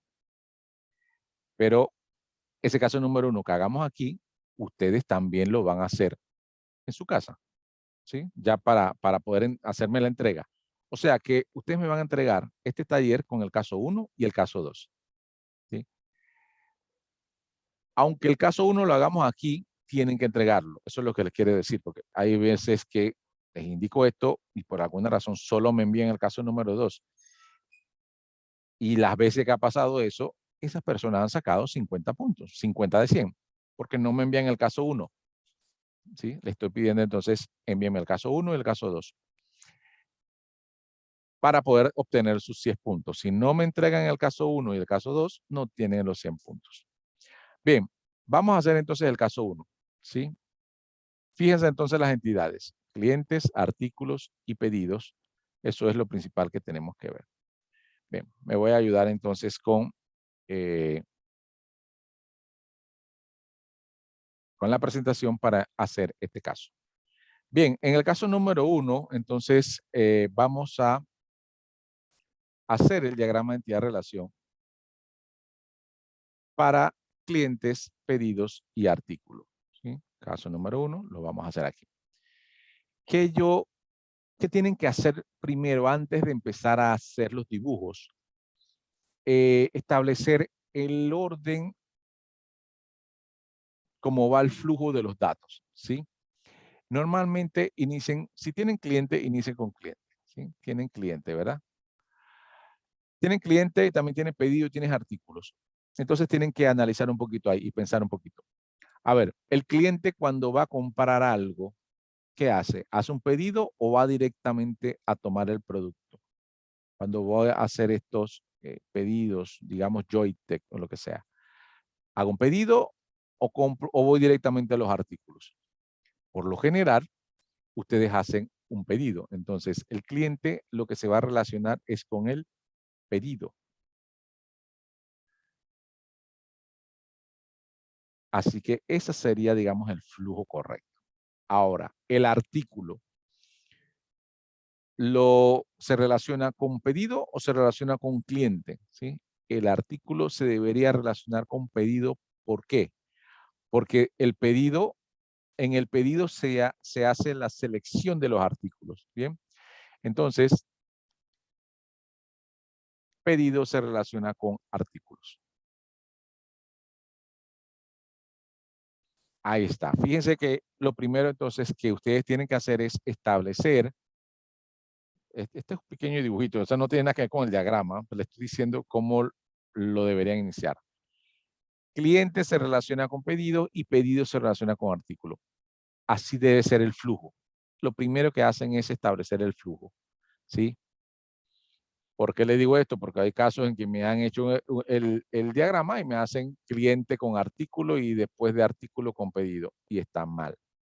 Así que primero establezcan el flujo. Cliente con pedido y pedido con artículos. Bien, entonces, sabiendo el flujo, ya lo borro. Ya sé quién se relaciona con quién. Bien. Vamos a ver entonces. Dijimos cliente. Bien. Coloco cliente, lo encierro en un rectángulo y ya, eso es mi entidad. Siguiente paso, colocar los atributos de esa entidad. ¿Quién me dice qué atributos o características tiene un cliente? ¿Quién me ayuda? Nombre, Nombre, sí. Yo le puse primero ID, después nombre. Bien, ¿qué más?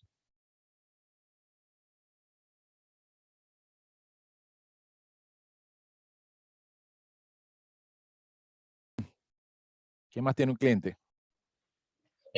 número de teléfono, Teléfono, bueno, yo le puse, a ver, le puse apellido, cédula, edad, teléfono. Bien, creo que hasta aquí llegué. Ajá. Solamente le puse esos atributos. Una vez ustedes coloquen esos atributos, déjenme ver si puse otro más. No, sí, le puse correo. Correo también como otro atributo más. Ahí están, fíjense entonces los atributos. Se van listando los atributos alrededor de la entidad y se encierran en un rectángulo, disculpen, en un óvalo o elipse, ¿sí? En un semicírculo, y luego se les coloca una línea recta desde allí hasta la entidad, ¿sí? Así como lo ven acá. Eso es lo que deben hacer entonces. Bien, una vez completado esto, ahora yo tengo que definir cuál de esos atributos es mi atributo identificador único. ¿Cuál es mi atributo identificador? ¿Sí? Entonces, como ya le había explicado, no puede ser el nombre, no puede ser el apellido, no puede, la cédula podría ser un identificador único, pero siempre yo sugiero, cuando ustedes hagan entidades nuevas o bases de datos nuevas, que le pongan ID. Por más que la cédula sea un identificador único, mejor colocan un ID. ¿Por qué? Porque cuando ustedes van a hacer búsquedas más adelante en base de datos, la cédula no es tan rápida y no es tan eficiente. Entonces, es preferible colocar siempre un ID. Así que ese ID sería su identificador único y ustedes tienen que definirlo como diferente de los demás. ¿Cómo van a hacer esto? Subrayándolo, ¿sí? Entonces yo voy a subrayar. Fíjense que ahí ya lo hice. Ahí fíjense que lo subrayé. Ahí está subrayado ID clientes. Ahora, a simple vista, uno sabe que uno de esos atributos es diferente a los demás. El que es diferente es la llave, ¿sí? Bien, ya habiendo definido eso, ya yo terminé con mi primera entidad. Voy con la segunda. La segunda es pedidos. Entonces yo voy y la copio directamente entonces acá. Bien, pedidos.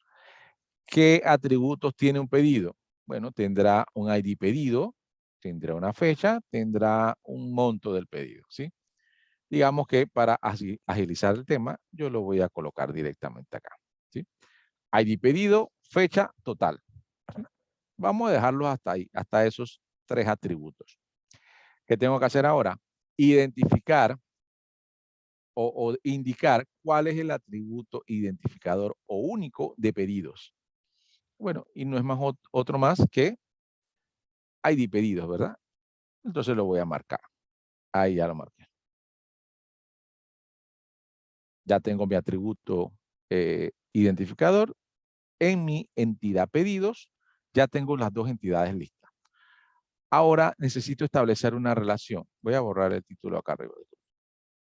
Necesito este espacio. Bien, ahora necesito establecer una relación entre ellos. Para decir que hay una relación entre ellos, entonces yo le voy a colocar un rombo y unas líneas que lo unan, ¿sí? Rombo, líneas de enlace, ya entonces he dicho que aquí hay una relación, pero tengo que definir qué tipo de relación es. ¿Cómo voy a saber qué tipo de relación es? Tengo que hacer unas consultas o unas preguntas para poder saber qué tipo de relación es. Las preguntas, que digamos son como un pequeño análisis que hay que hacer, se van a hacer de izquierda a derecha, pero también de derecha a izquierda, ¿sí? Entonces el análisis lo tengo que hacer en ambos lados, ¿sí? Primero de izquierda a derecha y después de derecha a izquierda. Y también uno de las técnicas es que tengo que hacer una pregunta del singular de este de la izquierda, ¿sí? Singular de la izquierda hacia el plural de el de la derecha. Y cuando voy a hacer la pregunta contraria, del singular de aquí hacia el plural de acá. ¿Qué singular y qué plural dirán ustedes? Bueno, yo voy a hacer la pregunta y ahí les explico. Bien, la pregunta que yo haría aquí sería, un cliente, ¿cuántos pedidos puede hacer? ¿Sí?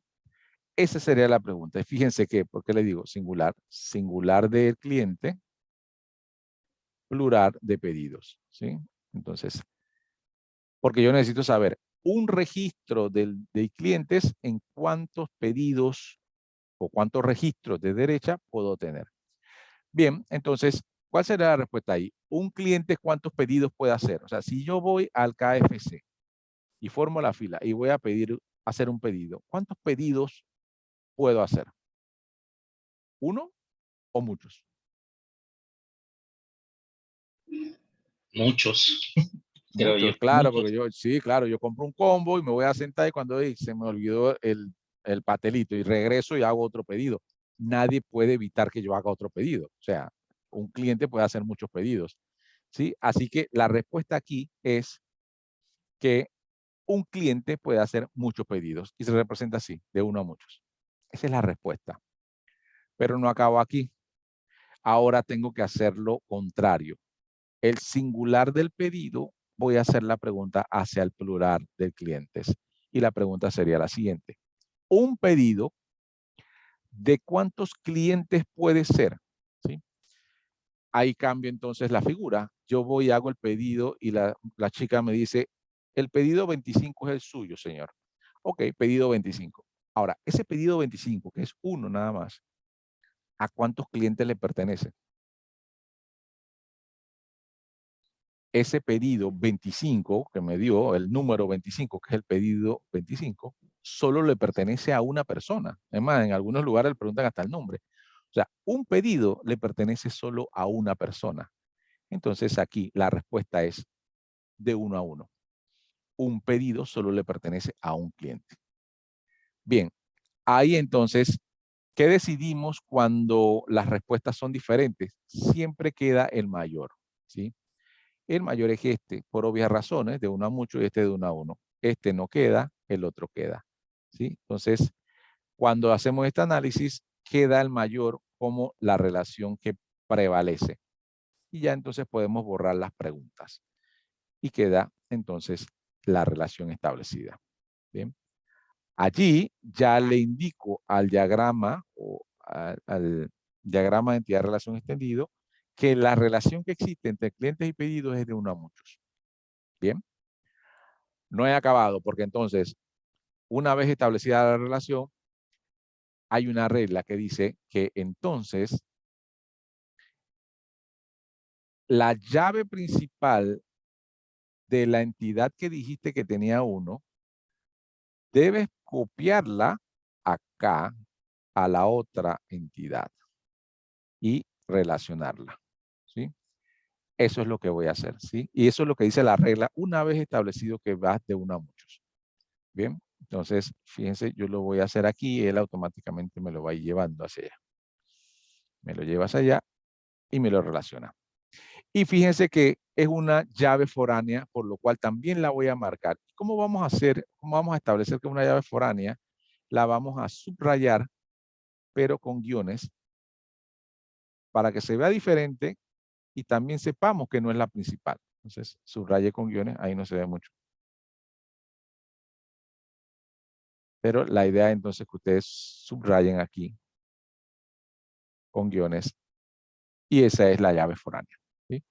La llave principal, ¿sí? O la llave primaria va subrayada y la foránea va con guiones. Bien, preguntas hasta este punto de este caso antes de seguir. Acuérdense que nos falta una entidad todavía. Preguntas aquí. Ahora que se hizo paso a paso cada una de los pasos del diagrama. Bien, si no hay preguntas, vamos a seguir con la próxima entidad. La entidad que nos queda entonces es artículos y voy a traerla directamente. Y ya esa, por cuestiones de tiempo, viene con sus respectivos atributos. ID artículo, nombre, precio y stop. Y el ID artículo ya viene subrayado como diciendo ya es la llave principal de esa. Bien, como la voy a relacionar con pedidos, automáticamente voy y le coloco su rombo en el medio con las llaves o las líneas de conexión. Y obviamente lo que tengo que hacer también es las preguntas. Las mismas preguntas ahora ya no es de derecha a izquierda, sino de arriba hacia abajo y de abajo hacia arriba. Bien, las preguntas van a ser, un pedido, ¿cuántos artículos puede tener? ¿Sí? Y de abajo hacia arriba mi pregunta sería, un artículo, ¿en cuántos pedidos puede estar? ¿Sí? Vamos a contestar cada una de esas preguntas. Un pedido, ¿cuántos artículos puede tener? Obviamente un pedido puede tener muchos artículos. Si yo hago un pedido en KFC, como les dije, puedo pedir pollo, papitas, puré, etcétera, etcétera. Tiene varios artículos, así que un pedido puede tener varios artículos. Y dice la otra pregunta, ¿un artículo de cuántos pedidos, en cuántos pedidos puede estar? O sea, un artículo, vamos a decir, el puré, ¿en cuántos pedidos puede estar? Bueno, en muchos. En muchos pedidos puede haber ese mismo artículo. Bien, entonces la respuesta para ambas situaciones es de 1 a muchos. Cuando ambas respuestas son de 1 a muchos, Eso significa que la relación entre ellos dos es de muchos a muchos. ¿Sí? De muchos a muchos, MM. Esa relación no le gusta a las bases de datos, por lo cual le solicita siempre al diagrama entidad de relación extendido que no la deje así, porque sería una pesadilla a nivel de base de datos tener este tipo de información así. Se volvería insostenible. Entonces se le solicita al diagrama entidad de relación que las separe. Eso significa que él tiene que establecer una entidad intermedia que la puede llamar como quiera, y aquí tiene que relacionar esta y quitar esta relación de acá. ¿Sí? Lo que quiere decir es que no soporta ese tipo de relaciones. Bien. Entonces, ya que el diagrama o la ley del diagrama de entidad de relación me indica que eso debe ser así, yo lo voy a hacer aquí en la diapositiva. Para eso voy a mover artículos hacia acá para dejar este espacio para mi entidad intermedia, ¿sí? Así que va a haber un pequeño movimiento brusco porque voy a mandar entonces artículos hacia la izquierda. ¿Bien? Se los advierto para que no se pierdan cuando lo haga. Bien. Aquí entonces, bien. Ya se hizo. Artículos está acá. Solo se movió de posición. Acá está artículos. Y ahora se agregó esta entidad que es la entidad intermedia. ¿Cómo se llama esa entidad intermedia? Ese nombre lo ponen ustedes. Yo le puse PET artículo porque, bueno, me pareció buena idea. Si ustedes le quieren llamar artículo pedido, también lo pueden hacer, ¿sí? Ese nombre se lo colocan ustedes. ¿Cómo dice la regla cuando yo coloco una entidad intermedia? Dice, bueno, estás obligado a, en esa entidad intermedia, bajar o copiar la llave de las dos que estás relacionando, ¿sí? O sea que vas a colocar aquí un ID pedido, ¿sí? Aquí, y vas a colocar acá entonces un ID artículo. Eso es lo único que te obliga a hacer esa entidad intermedia. Llevar las llaves de las dos entidades que estás relacionando, llevarlas a esa entidad intermedia. Bien, vamos a ver entonces cómo lo coloco acá. Ahí las puse, fíjense en ID pedido, ID artículo. En estas entidades intermedias no existe una llave principal. Ambas llaves son foráneas. Porque obviamente esta entidad es una entidad diferente, una entidad rara, pues. Así que ambas llaves son foráneas, ninguna de las dos se subraya por completo, ambas se subrayan así con guiones. ¿Sí? En la entidad intermedia no coloquen entonces el subrayado completo, subrayado con guiones. Bien, ahí entonces ya, básicamente, pude separar esas dos entidades y ya entonces me queda hacer la relación entre estos otros dos. Y como hice esa separación, ambas relaciones aquí me quedan de uno a muchos y ahí se completa entonces el diagrama de entidad relación extendido de este caso, ¿sí?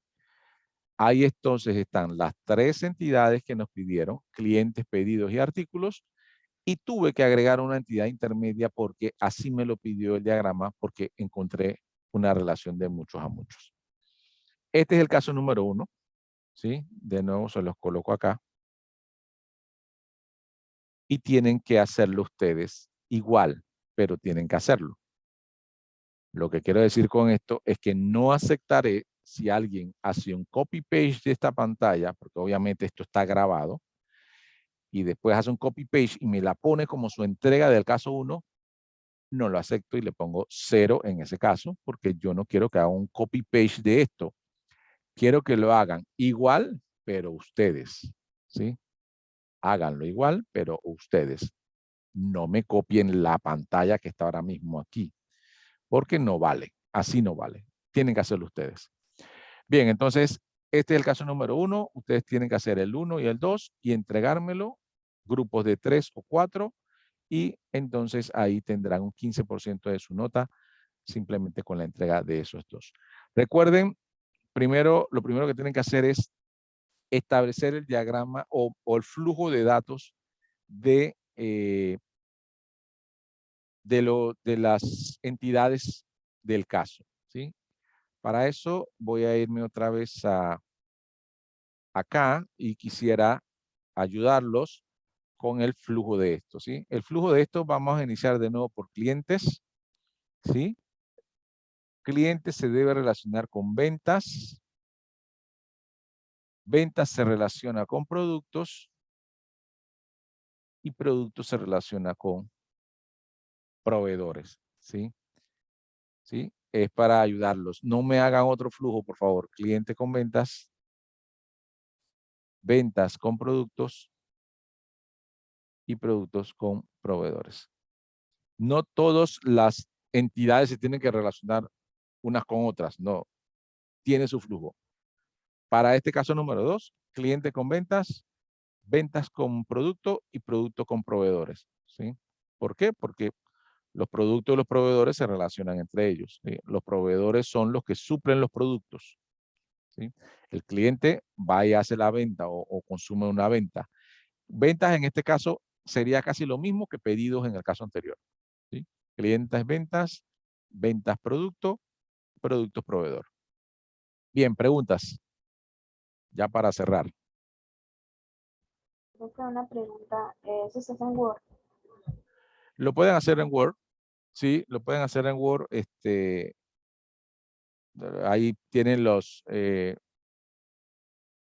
figuras, rectángulo, rombo, el óvalo, para poder hacerlo. Sin embargo, si a usted se le complica demasiado hacerlo, pueden hacerlo en papel, ¿sí? Pueden agarrar con una regla, ustedes hacen todo su diagrama en papel bien bonito, bien marcado, y le toman una foto y esa foto la pegan en Word. Lo acepto así, ¿sí? Pero la foto que quede bien con una buena luz, tomen una buena foto y lo pegan entonces en Word, se la envían y la imagen la pegan en Word y después me envían el Word. Si quieren hacerlo así, pero también lo pueden hacer en Word directamente utilizando las figuras que hay, como quieran. Para mí lo importante es que sepan hacer el diagrama. Si lo hacen en papel o lo hacen en computadora, bien, igual yo los califico igual. Bien, ¿alguna otra consulta?